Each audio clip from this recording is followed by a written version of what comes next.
नमस्कार भावी शिक्षकों, स्वागत है आप सभी का आपके अपने YouTube चैनल आरपी स्टडी में। तो जो भी विद्यार्थी रीट पात्रता परीक्षा 2025 की तैयारी कर रहे हैं दोस्तों, रीट पात्रता परीक्षा 2025 की तैयारी करने वाले सभी विद्यार्थियों के लिए बिल्कुल ये क्लास दोस्तों इंपॉर्टेंट है। ये क्लास L1 और L1 और L2 दोनों के लिए इंपॉर्टेंट रहेगी। तो इस क्लास को आप ध्यान से दोस्तों कंप्लीट पूरा जरूर देखें और लास्ट में कमेंट करें कितने क्वेश्चन आपके सही होते हैं। आज हम दोस्तों देखने वाले हैं कि आपको रीट पात्रता में किस टाइप से क्वेश्चन आएंगे और कैसे कैसे प्रश्न एग्जाम में बनेंगे, क्योंकि ये सारे क्वेश्चन वो है जो एग्जाम में क्या होते हैं, बार बार रिपीट होते हैं। ये क्वेश्चन एग्जाम में बार बार रिपीट होने वाले क्वेश्चन है। तो इस क्लास को आप ध्यान से पूरा जरूर देखिए दोस्तों और लास्ट में कमेंट कीजिए कि आपके कितने सही होते हैं, आपकी तैयारी कैसी। ठीक है, बिल्कुल दोस्तों, आपको कम से कम कितने नंबर लाने पड़ेंगे एग्जाम में? 85 नंबर लाने हैं आपको। बिल्कुल 150 में से आपको ओनली फॉर 85 नंबर लाने हैं। बिल्कुल, तो ज़्यादा कोई बड़ी बात नहीं है, आप ले आओगे, मुझे पूरा विश्वास है। तो इस क्लास को आप ध्यान से देखो और बताओ कि इस क्लास में से कितने नंबर आपके आते हैं। तो चलिए विद्यार्थियों, क्लास का पहला ही क्वेश्चन आपके सामने पूछा है, बालक का संज्ञानात्मक विकास किसने सिद्ध किया। मतलब दोस्तों क्या पूछा आपसे कि बालक का संज्ञानात्मक विकास है ये किसने सिद्ध किया? जीन पियाजे ने दोस्तों, कोलबर्ग ने, वाइट्सगोत्स्की ने या स्किनर ने। तो बालक का संज्ञानात्मक विकास दोस्त सिद्धांत किसका है? ये जीन पियाजे का है। जो भी ऑप्शन ए कमेंट कर रहा है ऑप्शन ए आपका सही रहेगा। साथ में कमेंट और काउंट जरूर करें दोस्तों। अगला प्रश्न आपसे पूछा है, कौन सा अधिगम सिद्धांत प्रयोग और त्रुटि पर आधारित है? विद्यार्थियों इनमें से बताना है कि कौन सा अधिगम का सिद्धांत है वो त्रुटि और प्रयोग पर आधारित है या प्रयोग पर त्रुटि पर आधारित है दोस्तों। थॉर्नडाइक, पालवल या दोस्तों बुंडोरा या बुरनर। फटाफट कमेंट करेंगे कि कौन सा दोस्तों अधिगम का सिद्धांत प्रयोग और त्रुटि पर आधारित है। तो वह थॉर्नडाइक का सिद्धांत। ये क्या है दोस्तों? थॉर्नडाइक का सिद्धांत है वो प्रयोग और त्रुटि पर आधारित है। ये आपको क्या है ध्यान में रखना है। अगला प्रश्न दोस्तों आपके सामने पूछा है, जोन ऑफ प्रिंसिपल डेवलपमेंट का सिद्धांत किसने दिया? विद्यार्थियों फटाफट कमेंट करेंगे दोस्तों। जोन ऑफ प्रेक्सिमल डेवलपमेंट का स्टूडेंट ये दोस्तों सिद्धांत है ना, ये किसने दिया? फटाफट कमेंट करें। पियाजे ने, वाइट्सगोत्स्की ने, कोलबर्ग ने या दोस्तों ब्रूनर ने। देखो ऐसे ऐसे क्वेश्चन आपको बताऊंगा जो आपको एग्जाम में सीधे मिलने वाले हैं। तो बिल्कुल ये सिद्धांत किसका है विद्यार्थियों? वाइट्सगोत्स्की का है। जो भी ऑप्शन बी कमेंट कर रहा है बी ऑप्शन आपका सही है दोस्तों क्लास को ध्यान से पूरा जरूर देखना। प्रेरणा का प्रकार है विद्यार्थियों, प्रेरणा का प्रकार कैसा है? आंतरिक, बाहरी, शारीरिक, मानसिक, व्यक्तिगत, समूह या इनमें से कोई नहीं। तो प्रेरणा का प्रकार कैसा है दोस्तों? ये आपका आंतरिक और बाहरी है। बिल्कुल सभी विषयों के क्वेश्चन आएंगे, चिंता मत करो, ध्यान से क्लास को बस पूरा देखो। ठीक है, अगला प्रश्न दोस्तों आपसे पूछा, सतत और व्यापक मूल्यांकन है, इसका उद्देश्य क्या है? ये क्वेश्चन बहुत इंपॉर्टेंट है दोस्तों, यहाँ से प्रश्न पक्का बनेगा एग्जाम में। अगर आपने सतत व्यापक मूल्यांकन पढ़ लिया तो समझो आपके दोस्तों यहाँ से क्या है, 1 नंबर आपका पक्का है। बिल्कुल आपका 100% यहाँ से प्रश्न बनेगा। तो क्या पूछा दोस्तों आपसे? सतत और व्यापक मूल्यांकन है, इसका उद्देश्य क्या है? बच्चों का शारीरिक विकास करना, बच्चों का संपूर्ण विकास, बच्चे को दंड देना या बच्चे की परीक्षा से डराना। तो आपको पता है विद्यार्थियों सतत व्यापक मूल्यांकन क्या होता है? इसमें दोस्तों होता है कि बच्चे का क्या हो, संपूर्ण विकास हो। बिल्कुल क्या हो विद्यार्थियों? बच्चे का संपूर्ण विकास। डी ऑप्शन आपका सही है। अगला प्रश्न दोस्तों हिंदी से पूछा है, क्या पूछा है दोस्तों? धूप छांव में कौन सा समास है? समाज से पूछा है धूप छांव में। देखो आपको पता है रीट में एक तो प्रत्यय से बहुत सारे क्वेश्चन आते हैं। प्रत्यय हो गया दोस्तों, ठीक है, प्रत्यय के साथ में वाक्य हो गया। ये वाक्य वाला टॉपिक आपके लिए इंपॉर्टेंट है। ठीक है ना, वाक्य से भी 3-4 क्वेश्चन आ जाते हैं। वाक्य, प्रत्यय, शब्द शुद्धि ऐसे क्वेश्चन अधिक आते हैं। इन पे क्या करें आप थोड़ा ज़्यादा फोकस करें। क्या पूछा दोस्तों आपसे? धूप छांव में कौन सा समास है? द्वंद्व, अव्ययीभाव, कर्मधारय या तत्पुरुष। तो बिल्कुल दोस्तों धूप छांव में कौन सा समास है? द्वंद्व समास है विद्यार्थियों। द्वंद्व ऑप्शन आपका सही रहेगा। अगला प्रश्न दोस्तों पूछा, रथ का पर्यायवाची शब्द कौन सा है? बताओ भाई, रथ का पर्यायवाची कौन सा है? वाहन, घोड़ा, गाड़ी या शक्ति। फटाफट कमेंट करेंगे साथियों। बिल्कुल क्या रहेगा उत्तर? डी ऑप्शन आपका सही रहेगा। अगला प्रश्न आपके सामने विद्यार्थियों, कि जंगल में मोर नाचा किसने देखा, है ना। लोपोक्ति कौन सी दोस्तों? कि जंगल में मोर नाचा किसने देखा। लोपोक्ति का अर्थ है दोस्तों नाचने का महत्व तो नहीं है दोस्तों, गुणी की प्रशंसा न होना, बेकार प्रयास या दिखावा करना। फटाफट कमेंट करेंगे साथियों। बिल्कुल ध्यान रखना विद्यार्थियों, जंगल में मोर नाचा किसने देखा। लोपोक्ति का अर्थ क्या होता है विद्यार्थियों? गुणों की प्रशंसा न होना। तब अपन क्या कह सकते हैं कि जंगल में मोर नाचा किसने देखा। तो चलिए विद्यार्थियों आगे बढ़ते दोस्तों। अगला प्रश्न आपसे क्या पूछा है? पराधीन सपनेरु सुख नाही का अर्थ है दोस्तों। क्या पूछा आपसे? पराधीन सपनेरु सुख नाही का अर्थ क्या होता है? स्वतंत्रता में सुख नहीं, पराधीन में दुख है, पराधीन में सुख नहीं या सुख का सपना देखना। तो बिल्कुल यहाँ पर क्या रहेगा विद्यार्थियों, पराधीन सपने सुख नहीं, मतलब क्या होगा, पराधीन में सुख ही नहीं। बिल्कुल ऑप्शन क्या रहेगा, सी ऑप्शन आपका सही रहेगा। जो भी ऑप्शन सी कमेंट करा शानदार दोस्तों, हिंदी से बिल्कुल एज इट इज वैसे ही क्वेश्चन आपके आने वाले विद्यार्थियों। करुणा में कौन सा प्रत्यय बताओ भाई, करुणा शब्द में प्रत्यय की पहचान करनी है, क, उण, र या ना। देखो उपसर्ग हमेशा कहाँ लगते हैं दोस्तों, उपसर्ग आगे लगते हैं, प्रत्यय हमेशा शब्द के पीछे लगते हैं, ठीक है ना। तो प्रत्यय में बिल्कुल करुणा में कौन सा दोस्तों, देखिए करुणा करुणा करुणा मतलब यार ऊणा ऊणा आ रहा है, तो यहाँ पर क्या है प्रत्यय आपका ऊणा प्रत्यय दोस्तों, ये ऊण प्रत्यय, ठीक है। जो भी ऑप्शन बी कमेंट करा भी ये ऑप्शन आपका सही है दोस्तों। बिल्कुल अगला क्वेश्चन आपका एसएसटी से लिया गया है, ईवीएस बोलो एसएसटी बोलो, ठीक है ना। क्या पूछा दोस्तों आपसे, अशोक का प्रमुख शिलालेख कहाँ से लिया गया, बताओ भाई, अशोक का शिलालेख ये कहाँ से लिया गया है। बहुत अच्छा प्रश्न है विद्यार्थियों, तो कहाँ से आपका, शाहबाजगढ़ी से, डी ऑप्शन आपका सही रहेगा।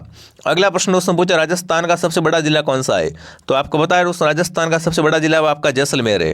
बहुत इजी क्वेश्चन आते हैं रीट में, चिंता मत करो आप, बिल्कुल चिंता नहीं करनी आपको, बस प्रश्न पैटर्न को समझना कि पेपर किस तरीके से आता है। भारत की संविधान की प्रस्तावना में कौन सा शब्द नहीं है, इनमें से बताना है भारत की संविधान की प्रस्तावना में कौन सा शब्द नहीं है दोस्तों, धर्मनिरपेक्ष, समाजवादी, पंथ निरपेक्ष या धार्मिक। तो धार्मिक शब्द है वो दोस्तों संविधान की प्रस्तावना में नहीं है, बाकी धर्मनिरपेक्ष को भी जोड़ दिया गया है, समाजवादी भी है और पंथ निरपेक्ष भी है, ये क्या आपको ध्यान रखना है। देखिए दोस्तों आगे बढ़ने से पहले जो भी विद्यार्थी रीट एग्जाम 2025 की तैयारी कर रहे हैं दोस्तों, आपके लिए L2 और L1 के लिए बाल विकास यानी दोस्तों साइकोलॉजी प्लस आपकी शिक्षण विधियाँ हैं वो आपको मिलने वाली है दोस्तों RP स्टडी ऐप में। अभी भी दोस्तों क्या अभी भी आपके पास में मौका है साइकोलॉजी प्लस शिक्षण विद्या लेने का दोस्तों, ये कोर्स आपको मिल रहा है दोस्तों ओनली फॉर 499 में, ठीक है ना। तो डाउनलोड कर लो RP स्टडी ऐप। अगर आपको ये कोर्स लेना नहीं आता है या आपके मोबाइल में फ़ोन पे नहीं है तो इस नंबर पे आप कॉल करो, मैं आपको यहाँ पर पूरी हेल्प कर दूंगा कि आप कैसे फ़ोन पर करें, इस कोर्स को कैसे ले विद्यार्थियों। इस कोर्स को लेकर मात्र आप 20 दिन में क्या है पूरा मैटर कवर कर सकते हो, ठीक है ना। साइकोलॉजी और शिक्षण विधियों का ये मैटर है, अगर आप डेली क्लास को देखोगे तो 15 दिन में हो जाएगा। अभी भी आपके पास मौका, चूकना मत विद्यार्थियों, यहाँ से काफ़ी सारे क्वेश्चन आएंगे, ठीक है, और बिल्कुल आपको सरल तरीके से समझाया हुआ कोर्स है तो आपको मजा आ जाएगा। अगला प्रश्न दोस्तों क्या पूछा है, भारत छोड़ो आंदोलन कब शुरू हुआ, लो जी बताओ। भारत छोड़ो आंदोलन है ये कब स्टार्ट हुआ था, ये दोस्तों स्टार्ट हुआ था 1942 में। कब हुआ था, 1942 में। अगला पूछा पृथ्वीराज रासो की रचयिता कौन है, रचना कौन सी है, पृथ्वीराज रासो रचना जयदेव की, चंद्रबरदाई की, कालिदास की या तुलसीदास की। देखो नाम से स्पष्ट है विद्यार्थियों कि पृथ्वीराज रासो है ये चंद्रबरदाई की रचना है, किसकी है, चंद्रबरदाई की रचना है दोस्तों। अगला आपसे पूछा है बिल्कुल साइंस से क्वेश्चन लिया गया, क्या बात करते हो। पानी का रासायनिक सूत्र क्या बताओ, पानी को रासायनिक सूत्र क्या कहते हैं, फटाफट कमेंट करेंगे दोस्तों। पानी क्या है, बिल्कुल पानी आपकी बिल्कुल क्या रहेगा दोस्तों, H2O है। H2O क्या है दोस्तों, पानी का रासायनिक सूत्र है, ये आपको आना चाहिए विद्यार्थियों। अगला प्रश्न दोस्तों क्या पूछा है, सबसे बड़ा ग्रह कौन सा, लो जी बहुत अच्छे अच्छे प्रश्न है विद्यार्थियों। सबसे बड़ा ग्रह कौन सा है, लाल ग्रह कौन सा है, नीला ग्रह कौन सा है, पृथ्वी के निकट कौन सा है। और प्रश्न क्या बनते हैं एग्जाम में दोस्तों, है सूर्य की किरणें धरती पर कितने मिनट में आती है, प्रकाश कितने मिनट में आता है, वो देखो 8 मिनट वाला। तो ये सब आपने पढ़ रखा है, कोई चिंता वाली बात नहीं है दोस्तों। देखिए सबसे बड़ा ग्रह विद्यार्थियों वो कौन सा होगा, वो दोस्तों होगा बृहस्पति, ये क्या है सबसे बड़ा ग्रह, ठीक है। अगला सवाल आपसे पूछा दोस्तों, रक्त में कौन सी गैस परिवहन करती है, मतलब रक्त में कौन सी गैस परिवहन करती है दोस्तों, तो बिल्कुल आपका उत्तर आएगा ऑक्सीजन। क्या आएगा, ऑक्सीजन आएगा, ठीक है। मैं आपका बहुत ही कम समय लूंगा, आपको कम समय में इंपॉर्टेंट क्वेश्चन करवाऊंगा। अभी भी एग्जाम को दोस्तों क्या थोड़ा बहुत समय बचा है, ठीक, यूनिक अब समय नहीं रहा है, समय है आपके पास में कुछ कर दिखाने का, है ना। तो बिल्कुल आप क्या करें, निरंतर संघर्ष करें, मॉर्निंग टाइम में पढ़ने का मजा लगे। मैं आपसे कहना चाहता हूँ जैसे घर पे पढ़ रहे हो या लाइब्रेरी से पढ़ रहे हो, आप क्या करो 5 बजे उठ जाओ बढ़िया तरीके से दोस्तों, या 4:30 या 5 बजे, ठीक है। 4:30 नहीं उठ सको तो 5 तो आपको उठना ही है। 5 बजे से लेकर विद्यार्थियों आप क्या करें 12 बजे तक निरंतर तैयारी करें। अगर आप ये तैयारी सुबह सुबह करते हो ना तो बिल्कुल अगर आप पूरी रात पढ़ोगे ना बिल्कुल उससे भी ये कहीं ना कहीं आगे जाती है, क्योंकि ये सुबह की तैयारी दोस्तों है वो सीधा माइंड में छपती है। तो सुबह की तैयारी एक बार आप जरूर करें, सुबह पढ़ोगे तो मज़ा आएगा, ठीक है। अब देखिए दोस्तों विद्युत धारा का मापन है वो किस उपकरण से करते हैं, है ना। विद्युत धारा का मापन किससे करते हैं, अमीटर से करते हैं, किससे करते हैं, अमीटर से। अगला प्रश्न दोस्तों आपसे पूछा है पाचन तंत्र का सबसे बड़ा अंग कौन सा है, पाचन तंत्र का सबसे बड़ा अंग कौन सा है वो आपको बताना है दोस्तों। आमाशय, यकृत, छोटी आंत, बड़ी आंत। तो यकृत ऑप्शन क्या रहेगा, सही रहेगा। ये क्या है पाचन तंत्र का सबसे बड़ा अंग है, ठीक है। बिल्कुल अब आ चुका आपके बिल्कुल फिर से बीच में बाल विकास। बाल विकास से क्या पूछा है, कौशल अधिगम की मुख्य भूमिका किसकी होती है दोस्तों। देखो कौशल अधिगम होता है, इसमें मुख्य भूमिका होती है अभ्यास की, अनुकूलन की, रुचि की या प्रेरणा की। तो क्या रहेगा उत्तर, अभ्यास की। बिल्कुल बालक अगर अभ्यास करेगा ना तो वो क्या है विद्यार्थियों, कौशल अधिगम को प्राप्त कर लेगा। ऑप्शन क्या रहेगा, ए सही रहेगा। अगला पूछा है प्रभाव के नियम का प्रस्ताव किसने दिया दोस्तों। प्रभाव के नियम का प्रस्ताव दिया था विद्यार्थियों, वो किसने दिया था, थॉर्नडाइक ने दिया था। किसने दिया था, थॉर्नडाइक ने दोस्तों। अगला प्रश्न आपसे पूछा है, बिल्कुल क्या पूछा है, ज्ञान के निर्माण का सिद्धांत किसने दिया। मैं आपसे एक और प्रश्न पूछता हूँ विद्यार्थियों, क्या पूछता हूँ दोस्तों, बताओ कि 20वीं सदी का समकता चितारा किसे कहते हैं। ये भी प्रश्न बहुत आता है एग्जाम में दोस्तों ना। बिल्कुल, और प्रश्न क्या बनता है कि 20वीं सदी को दोस्तों बच्चों की सदी किसने कहा है, वो भी आपको बताना है। तो फटाफट कमेंट करो, बताओ ज्ञान के निर्माण का सिद्धांत किसने दिया था विद्यार्थियों। तो ज्ञान का निर्माण का सिद्धांत दिया था विद्यार्थियों किसने, ब्रूनर ने दिया था। जो भी ऑप्शन ए कमेंट कर रहा है ऑप्शन ए सही है विद्यार्थियों, ठीक है। अगला प्रश्न आपके सामने पूछा दोस्तों, बालकों में नैतिक विकास के चरणों को किसने परिभाषित किया। बालकों में क्या है, नैतिक चरणों का विकास होता है, ये किसने परिभाषित किया है, ये क्या है, कोलबर्ग ने। बिल्कुल कोलबर्ग ऑप्शन आपका राइट रहेगा, ठीक है ना। बहुत अच्छा प्रश्न है विद्यार्थियों। अगला प्रश्न आपके सामने क्या पूछा है, संज्ञानात्मक विकास किसने प्रतिपादित किया। अभी मैंने बात की थी विद्यार्थियों, क्या पूछा है, संज्ञानात्मक विकास का संबंध किससे है, भाषा से, स्मृति से, तर्क और समस्या समाधान से या सभी से। देखो संज्ञानात्मक विकास का संबंध किससे है, भाषा से होता है, स्मृति से होता है और समस्या समाधान से होता है, मतलब सभी से। जो भी ऑप्शन डी कमेंट करा, डी ऑप्शन आपका सही है दोस्तों। हिंदी से फिर से क्वेश्चन आ चुका दोस्तों आपके सामने, आकाश पाताल एक करना मुहावरे का होता है। इसने क्या कर दिया, आकाश पाताल एक कर दिए, मतलब क्या कर दिया विद्यार्थियों, कठिन प्रयास करना। बिल्कुल आकाश पाताल एक करना मतलब क्या होता है, बिल्कुल कठिन परिश्रम करना या कठिन प्रयास करना। आप भी क्या करो, रीड से पहले पहले आकाश पाताल एक कर दो भाई, मैं तो आपसे यही कहना चाहता हूँ। अगला प्रश्न दोस्तों आपके सामने, सूर्यकांत त्रिपाठी निराला किस प्रकार के साहित्यकार थे, है ना। ये किस प्रकार के साहित्यकार थे विद्यार्थियों, छायावादी कवि है। कैसे कवि है, छायावादी कवि है दोस्तों सूर्यकांत त्रिपाठी निराला। अगला पूछा है, जहाँ शब्द में कौन सा सर्वनाम है विद्यार्थियों, जहाँ में कौन सा सर्वनाम है विद्यार्थियों, संबंधवाचक सर्वनाम है जहाँ में, ठीक है ना। अगला प्रश्न दोस्तों पूछा है, राम का घर में कौन सा समास है। लो जी, राम का घर है ना, समास कौन सा होगा विद्यार्थियों यहाँ पर, बिल्कुल आपका हो जाएगा सृष्टि तत्पुरुष समास है यहाँ पर, ठीक है।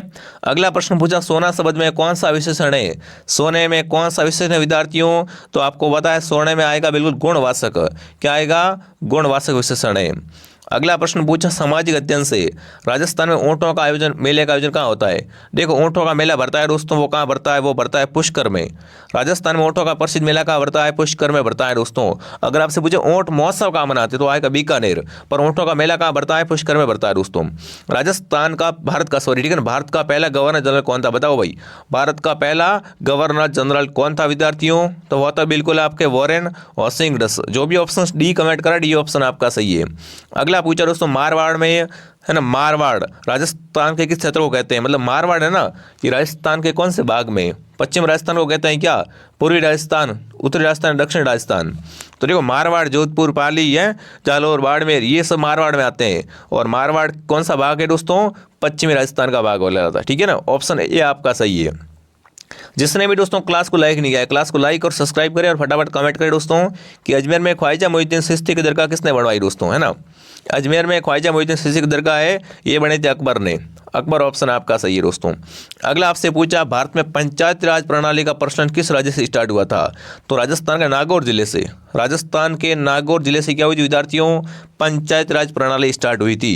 ये बच्चे को जान होना चाहिए। अगला पूछा है, साइंस से दोस्तों कौन सा ग्रह लाल ग्रह के नाम से प्रसिद्ध है। लो भाई, लाल ग्रह कौन सा है दोस्तों आपका, तो लाल ग्रह मंगल है। मंगल को क्या कहते हैं दोस्तों, लाल ग्रह कहते हैं, ठीक है। अगला पूछा दोस्तों, पेनिसिलिन की खोज किसने की थी। लो बताओ, पेनिसिलिन की खोज करता कौन है आपके, तो वो बिल्कुल कौन है आपके, अलेक्जेंडर फ्लेमिंग। बिल्कुल बी ऑप्शन आपका सही है।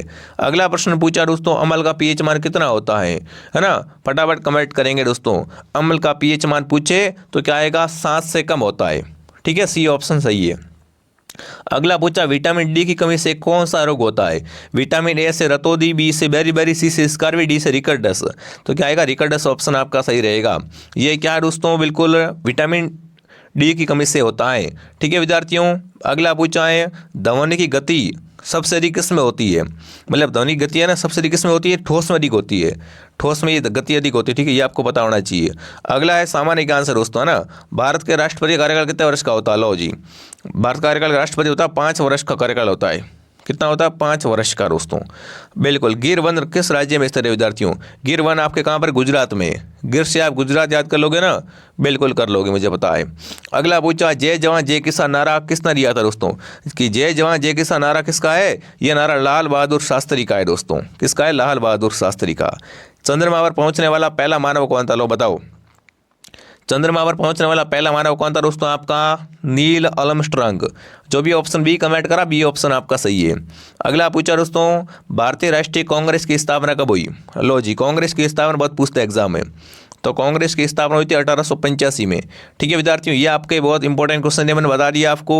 जिसने भी क्लास को लाइक नहीं किया है फटाफट क्लास को लाइक सब्सक्राइब करें विद्यार्थियों, प्ले स्टोर से आरपी स्टडी आपको डाउनलोड करें, और अभी भी आपके पास मौका है कुछ कर दिखाने का, तो यहाँ से कोर्स लेके बढ़िया तैयारी करोगे दोस्तों, आपका नंबर 100% इस बार क्या है, परी पास कर लोगे तो आगे रिमेंस की भर्ती आ रही है, नंबर आ जाएगा और बिल्कुल लाइफ सेटल हो जाएगी। तो बिल्कुल अभी भी आपके पास मौका है, डाउनलोड आरपी स्टडी ऐप। कोई भी समस्या है तो कॉल कर दो नंबर पे, बिल्कुल बाकी कमेंट करना क्लास कैसे लगी विद्यार्थियों। अगर आप चाहते हो ऐसी क्लास डेली आए तो बताना, मैं क्लास डेली लेके आऊँगा, ठीक है विद्यार्थियों। तो जय हिंद जय भारत।